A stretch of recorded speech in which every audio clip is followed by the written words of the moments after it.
Olsun, bir әңгімен айта кетейін. Бұдай ертең бір маланып кетуі мүмкін.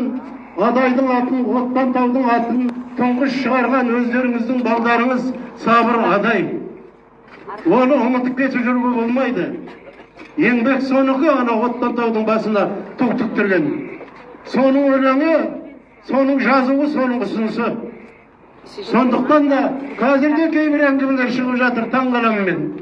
Адай туралы біздің пәрендеген ақсақалымыз еш жерге ту тығыру керек демеді дейді. Шындық айтылу керек. Шындық дейтін алмас жатқан пышақ жағалдадағы. Ол тесіп шығады, қанша өтірік айтқанмен. Сондықтан шындық айтылу керек. Енді өздеріңіз біліп отқан шығарсыңдар, Қазақстанның мықты ұруларының ішінде мынадай Отқан тауының басына мынадай белгі қойылып, мынадай үлкен өрін салынған жері жоқ. Ол Найман дейтін ұры бар еді, Адайды үш есе қоршап алатын.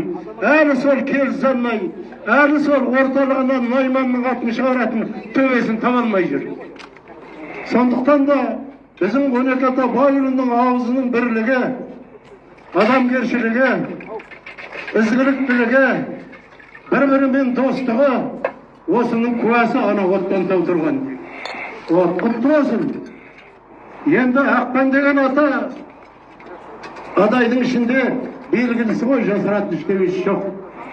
Ақпан деген ақкөңіл, Ақпан деген батыр, Ақпан деген батыл, Ақпан деген ержүрек, Ақпан деген елді бастаған азаматтың бірі ғой.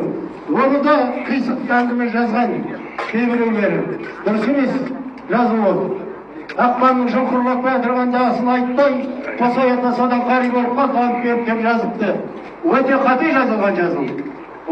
Ақпанның батырлығы кейбіреулерді омырып тастайтындығы, бетім бар, жүзім бар демей айтып тастайтындығынан да жаңағыдай әңгімелердің шығуы мүмкін.